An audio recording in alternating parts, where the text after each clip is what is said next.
Halo bosku, kembali lagi di channel Pilar Mas Investasi Sekuritas, touch your heart, touch your profit. Oke bosku, kembali lagi di segmen Monthly Outlook bulan Oktober tahun 2005 nih bosku. Nah, berbagai fenomena ternyata terjadi nih di bulan ini bosku nih. Mulai dari Amerika yang katanya sedang shutdown atau temporarily shutdown lah ya pemerintahannya, sampai ke dar-der-dor yang terjadi di Indonesia nih bosku. Nah, untuk membahasnya saya sudah mengundang analis spesial dari Pilar Mas Investasi Sekuritas, Arinda nih. Halo Eja, halo bosku, ketemu lagi. Kemarin terakhir dilihat abis ini jadi Taylor di film Incredible. Oke bosku, supaya nggak ketinggalan infonya, jangan kemana-mana, tetap di channel Pilar Mas Investasi Sekuritas, touch your heart, touch your profit.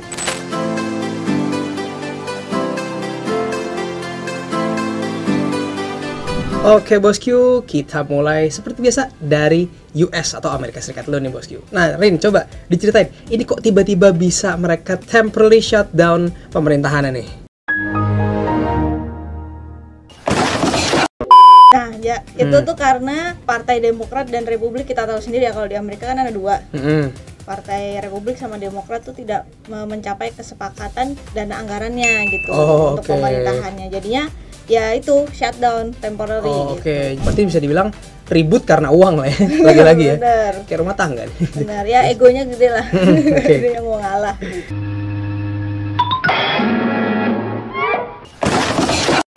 Nah, kalau bulan Oktober sendiri Rin, dari keadaan ekonominya gimana nih?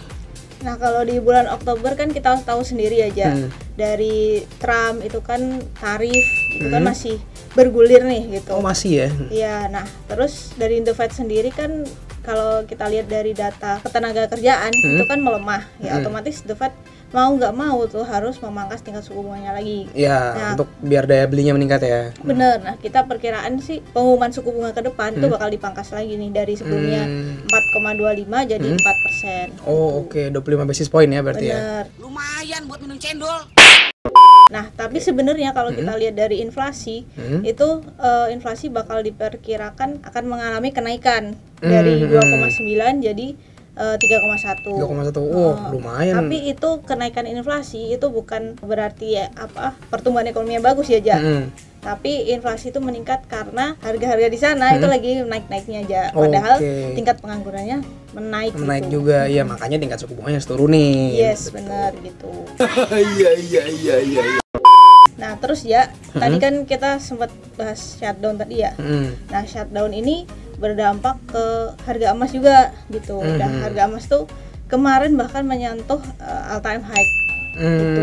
Jadi diperkirakan nih bakal jadi sentimen bagus juga nih buat emiten emas gitu. Oke, di seluruh dunia ya. Benar, dan juga harga emasnya sendiri kalau kita punya emas bakal naik terus nih karena kan Amerika sendiri lagi nggak stabil nih gitu. Oke, nah nih bosku, buat bosku yang mau nikah nih, tepok jidat ya bosku deh. Punya pala pusing, nggak punya pala serem.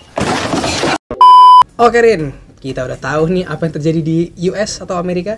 Sekarang kita bahas tetangganya Rin, Eropa nih. Kalau Eropa sendiri gimana nih? Apakah kayak bulan lalu yang selalu adem ayem aja atau gimana nih? Ya masih sama sih, masih sama aja ya ternyata ya. Iya, jadi kalau kan tadi ada tarif Trump ya gitu kan, itu masih bakal mempengaruhi ekspor dari Eropa sendiri gitu. Jadi Eropa ini pertumbuhan ekonominya bertumpu pada konsumsi domestik gitu. Jadi ya harapannya masih stabil sih ya gitu kan. Nah kan untuk Bank Sentral Eropa sendiri ya, suku bunganya kita tahu sendiri udah mulai stabil gitu. Nah jadi dia tuh sekarang masih wait and see lah untuk melihat The Fed gimana gitu kan. Jadi kalau misal The Fed-nya mangkas, mungkin ECB atau Bank Sentral Eropa itu juga bakal memangkas tingkat suku bunganya. Oke, berarti barisan ngikut aja ya? Bener. Oke. Selain dia lihat The Fed, itu dia juga lihat dari inflasi yang dia punya. Sekarang kan untuk inflasi dari Eropa sendiri masih di sekitaran 2% ya. 2% kan targetnya dari Bank Sentral Eropa gitu. Jadi masih stabil aja sih. Dia cuma lihat-lihat aja lah gitu. Dan masih cari-cari ruang kerjasama lah biar nggak terlalu terdampak dari tarif Amerika sendiri gitu kan. Kayak kita tahu sendiri Eropa lagi kerjasama sama kita sendiri juga ada gitu kan. Jadi ya oke lah. Oke, berarti dia sebenarnya tetap bersiap tapi cari duit juga. Gitu ya. Benar. Oke. Aman saja mau ngapain mau repot. Oke Rin, kalau dari tadi benua barat sekarang kita geser ke benua timur nih. Kita bahas Chinese dulu nih kan seperti biasa. Kalau Chinese keadaannya gimana sekarang Rin? Nah, untuk Cina atau Tiongkok sendiri aja, itu sebenarnya dia udah mulai agak membaik sih, tapi pelan-pelan gitu ya. Take it slow for me baby, go slow. Dimana kita tahu sendiri Bank Dunia atau World Bank itu baru aja menaikkan proyeksi pertumbuhan ekonomi dari Tiongkok di tahun ini dari sebelumnya 4% jadi 4,8%. Oh, oke. Tapi dari World Bank sendiri itu memproyeksikan di tahun 2026 itu perekonomian Tiongkok agak sedikit kontraksi gitu kan. Oh, Karena kan oke. ada tarif US tadi ya, perang dagang sama Amerika, itu bakal mempengaruhi kinerja ekspor dari Tiongkok sendiri. Oke. Ini berarti World Bank juga ini ya. Kayak lagu ya, kau terbangkan ke langit, kau hempaskan ke bumi. Oh, aduh. Ku ajak kau melayang tinggi dan ku hempaskan ke bumi. Terus juga untuk kondisi sekarang Tiongkok ini sebenarnya dari kondisi manufakturnya aja itu juga masih kontraksi aja. Dimana kita tahu sendiri untuk mengetahui aktivitas manufaktur atau industri itu lewat indeks PMI ya namanya. Iya. Nah kalau indeks PMI-nya Tiongkok atau Cina sendiri itu masih di bawah 50, jadi 49,8 gitu. Itu masih kontraksi lah istilahnya gitu. Jadi sebenarnya tarif perang dagang sama Amerika ini juga sebenarnya agak berpengaruh juga sih sama dia. Ya pasti terdampak juga ya gitu ya. Karena kan ini kayak dari beberapa monthly outlook ke belakang juga memang PMI manufacturing ini emang nggak nyampe ya. Bener. Aduh bang, agak sanggup dah. Nah kita tadi kan kalau ngomongin industri atau manufakturnya masih kontraksi ya. Nah ternyata di dalam negerinya juga masih sedikit kontraksi ya. Oh gitu. Dimana kan mereka kemarin habis perayaan Golden Week ya namanya, itu ternyata memang mobilitas naik, terus wisata naik, tapi konsumsi mereka sendiri tidak naik signifikan gitu. Jadi istilahnya permintaan di dalam negerinya nggak terlalu naik banget gitu lah. Oke. Masih kontraksi. Tetap rakyatnya masih struggle ya tetap. Benar.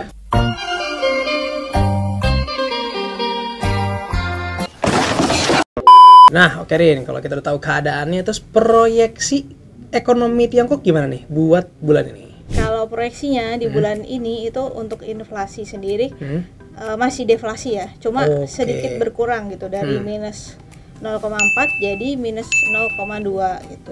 Nah ini juga kan sejalan sama proyeksi dari Bank Dunia ya atau World Bank ya, pertumbuhan ekonomi di tahun ini dia sebelumnya 4% diperkirakan jadi 4,8%. Oke. Nah kan itu sejalan nih dari inflasinya, yang deflasinya mulai menurun nih gitu.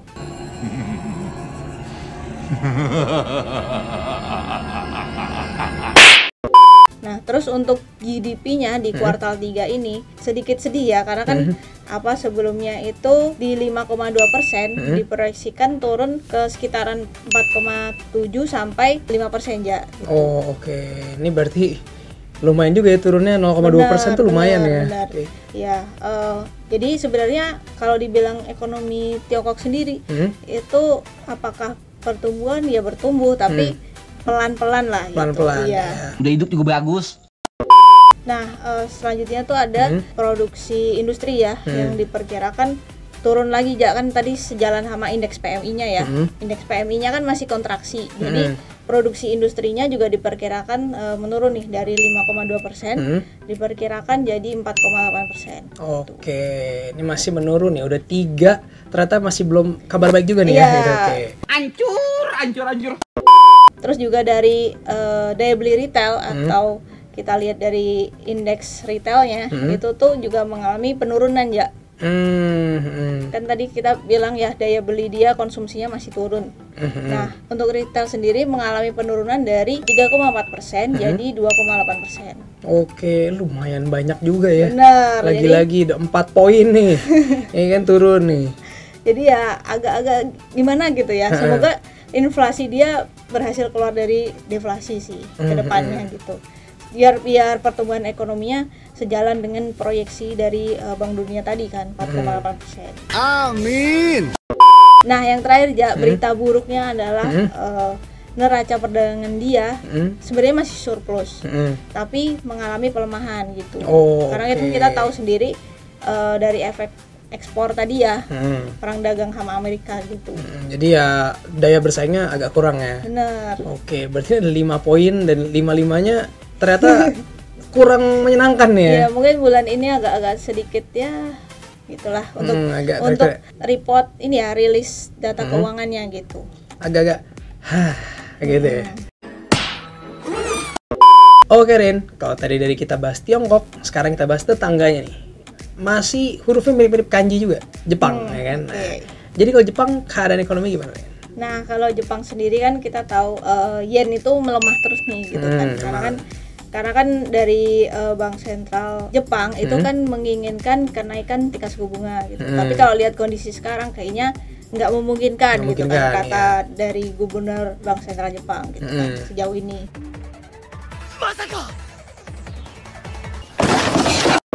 Terus juga mereka baru aja pemilihan Perdana Menteri baru nih.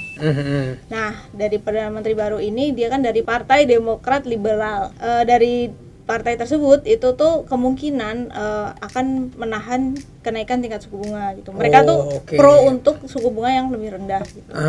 Nah, terus juga bakal banyak ada kebijakan fiskal yang mendukung perekonomian gitu harapannya. Jadinya yen tuh melemah terus. Oke, ini berarti emang ada partai yang ternyata mau membingungkan pemerintahan Jepang juga ya sebenarnya gitu. Karena berbeda nih visi misinya. Lah aturan mana itu? Oke Rena, kita udah keliling-keliling dunia, sekarang kita kembali ke negara sendiri. Kalau di Indonesia sendiri, keadaannya gimana? Nah kalau di Indonesia sendiri ya, mungkin yang pertama kita bahas IHSG aja. Selama 10 tahun terakhir, dari 2024 ke belakang gitu kan. Itu IHSG itu probabilitas kenaikannya tuh 80% gitu, di bulan Oktober ini. Oktober ya. Ya dengan rata-rata return 1,58%. Nah, jadi proyeksinya di bulan ini ya harapannya bakal naik juga gitu. Oke. Jas kelas. Terus kan juga dari Bank Dunia ya, itu memproyeksikan pertumbuhan ekonomi Indonesia di tahun ini ada di 4,8%, naik dari sebelumnya naik ya. gitu.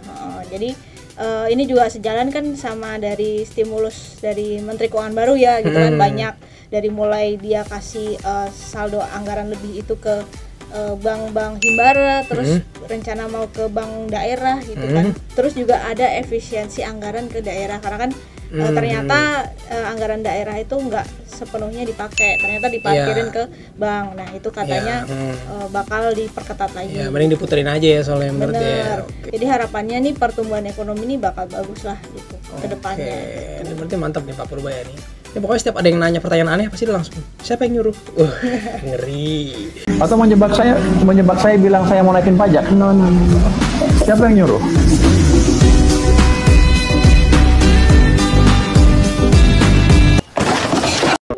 Nah terus tapi resikonya juga tetap ada ya, jangan dimana kan pasca reshuffle ini kan banyak gonjang-ganjing juga gitu kan. Ada kementerian baru kayak Kementerian Haji gitu kan, terus ada BUMN berubah jadi badan penyelenggara BUMN gitu kan. Nah itu juga berpengaruh sih nanti ke depannya untuk kita sendiri. Iya sih gitu, karena pasti setiap langkah yang diambil pemerintah itu pasti akan menggoyahkan investor. Karena ini bisa jadi kabar bagus ataupun kabar buruk ya. Gitu. Dan yang terakhir mungkin bagi IHSG ada wacana kenaikan free float gitu kan, jadi 40%. Kemarin tuh langsung ini ya, langsung bikin palung IHSG soalnya ya, bisa ada berita itu. Benar. Jadi ya sebenarnya positif dan negatif lah ada pasti. Iya sih, pisau bermata dua ya lagi-lagi. Waspadalah. Oke Rin, kalau dari IHSG sendiri kira-kira rentangnya di mana Rin? Nah IHSG itu diprediksi menguat ya di bulan ini dari 8.035 sampai 8.250. Oke, ini berarti all time rentangnya high. Ya all time high ya. Ini rentangnya soalnya jauh juga nih dari 8.030 ke 82,5 nih. Gile. Kelas king. Oke bosku, jadi itu dia pembahasan lengkap soal monthly outlook bulan Oktober tahun 2025 nih. Semoga bisa menjadi insight untuk bosku dalam berinvestasi nih. Oke, kita ucapkan terima kasih kepada Arinda yang sudah membahas bulan Oktober ini secara detail. Dan kita ucapkan terima kasih kepada bosku yang sudah menonton video sampai habis. Jangan lupa like, subscribe, dan tonton terus channel Pilar Emas Investment Sekuritas. Touch your heart, touch your profit. Pionir Sekuritas Channel di Indonesia.